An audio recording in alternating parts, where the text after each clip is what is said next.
Hello, government employee, and welcome to the channel. Now, usually we're here answering your questions, providing insights into retire versus resign options, and busting some of the common myths around resignation.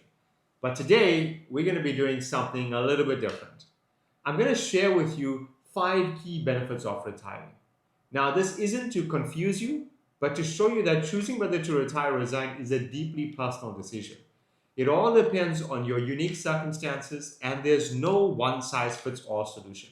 In fact, there have been countless cases where I've recommended retirement as the best option to members. Now, today, I'm going to walk you through the top 5 reasons why that might be the case for you too. And before we dive in, remember to click the subscribe button so that you stay connected to the latest information as soon as we produce it. Let's get started.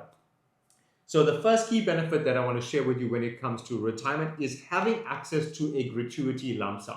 Now, of course, if you're aiming at resigning and you follow the videos that I shared with you previously, you do have access to your 1/3 lump sum and you can adjust it. And the 1/3 lump sum can be a true 1/3 lump sum, which generally is higher than the lump sum gratuity, right? However, why I consider the lump sum gratuity to be an advantage is the value is predetermined, okay? It's predetermined. And there is some benefit behind this. Yeah. And this is going to sound very, very strange. So here's where it seems of value. It's where there's a lack of discipline. And I've seen this unfortunately with some members, right? So assume a member wants to opt to resign. There's so much of flexibility. We can access the true 1/3 lump sum. But sometimes if discipline is a factor, say if a member hasn't been managing money very well, then it creates a bit of a problem because the resignation allows you to access more of the cash, whereas retirement is predetermined. The values are fixed. You can't really go and adjust it. So this is why I say if discipline is a problem, if you haven't been managing money well or you found yourself in significant amount of debt and you worry that you may not be able to manage your money going forward very well, then this is where this can be an advantage because your gratuity lump sum, again, is predetermined. You're going to be paying the tax on it, but once the amount is paid out, there's no going back, right? That's the amount, which means it puts you in a position where you have to get accustomed to that amount. You have to manage your finance around that amount. You've got to manage your entire lifestyle around that particular value, right? So that's the first key benefit to keep in mind. And it rolls over into the second one. And the second one here is the monthly income. So from the monthly income perspective, I'm also speaking a lot about discipline here because I have seen this with some members. In this instance where you are aiming at, if you're considering retirement, you can see again this amount is predetermined, right? The fund will provide you with the exact amount. You know that the amount that is being provided is a gross amount, meaning you're going to have to pay some tax on it. However, you know that that is a set monthly income, right? You know that that income is going to be continuing. So a nice benefit is you don't have to be concerned about markets. You don't have to be concerned about investing. You don't have to be concerned about, hey, am I going to find the right financial advisor or financial planner? Are they going to be able to help guide me in the right way? Because these are things that you don't really have to factor, right? Because the income's already predetermined. Of course, as we've discussed in previous videos, there's benefits and disadvantages to this because maybe you want to leave your legacy, which in this case becomes difficult to do with your kids, right? However, there are some benefits here, and it's those that I've shared with you. And very importantly, from a discipline perspective, because that amount is predetermined and given to you, you know you have to work with that figure, right? You can't go back to change it. Whereas I have had instances with members where on the resignation side, there's a lot more flexibility. We've had cases where members haven't managed money very well in year 1, year 2, and come year 3, they now want to take a much larger sum of, much larger monthly income, which is possible because, again, remember, resignation offers you the flexibility. You can adjust that income on a yearly basis, right, depending on the option that you choose. However, it does put a lot of unnecessary pressure on the capital. So if one is taking too much from the capital, then the capital could reduce, which is not a factor that you have to worry about on the retirement side. Again, the reason for it is the values are predetermined. You can only access the amount that they are specifying to you. You can't take more than what is being prescribed. So that's the second factor, your monthly income and the discipline. And as I said, a nice benefit that you don't have to worry about markets, investing, financial advisors. You don't even have to worry about, hey, what's the cost going to be of this? None of those come into play because this is all getting invested for you by the fund. Now, the third thing that I want to chat to you about is the annual increases. Now, keep in mind the annual increases here is a plus factor. Again, these figures would be, I won't say predetermined. Let's say it's determined by the fund, right? So it's determined by the fund. Again, not a bad option if discipline is a problem, right? Because I have seen some cases where members are opting to resign. And in the case of resignation, again, depending on the option, you can adjust your income on a sliding scale from 2.5% all the way up to 17.5%. There's a lot of flexibility there, you agree? And a lot of opportunity for you to adjust. And the nice advantage is you get to change that every single year. However, again, if discipline is not a strength for you, right? If discipline has been a problem, this is where it can result in you taking too much of income, right? I have seen cases where members would take the highest income, 17.5%. There's no way you're going to get a 17.5% return from the market consistently.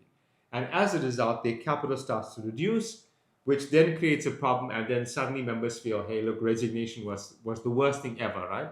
But again, this is where if you have too much of rope, it can lead to some bad consequences. And it's something that you don't have to have or be concerned about on the retirement side because the amounts are determined by the fund. The increases are determined by the fund. So what you want to be mindful here is you want to have a look at what is your disposable income, right? What's the disposable income is how much of money are you left with after you pay off your expenses? Because assume that the increases in the fund, let's assume are below inflation, right? There have been some instances where it can be 75 up to 75% of inflation, right? That doesn't necessarily have to be an inflation rate, but if it's below inflation, now it's starting to eat into some of your disposable income. Let me put it in another way. What it means is your income is not increasing at the same rate as everything else in the world, right? So think about food, think about fuel, think about all the expenses that you've got to pay. It's increasing at a certain rate. Now, if your income is not increasing at the same rate of all your expenses, then you're starting to eat into whatever spare cash that you have, right? Which can become a problem. So you want to factor this when you're considering it. It is a benefit that the annual increases are there. You just want to be mindful as to whether this is going to keep pace with inflation, what's your disposable income, and you want to know that, hey, it's going to be enough for you in the long term. Then a big one is your medical aid subsidy. Now, you know this already. If you are aiming at retiring, medical aid subsidy is intact, right? You still continue to enjoy the medical aid subsidy.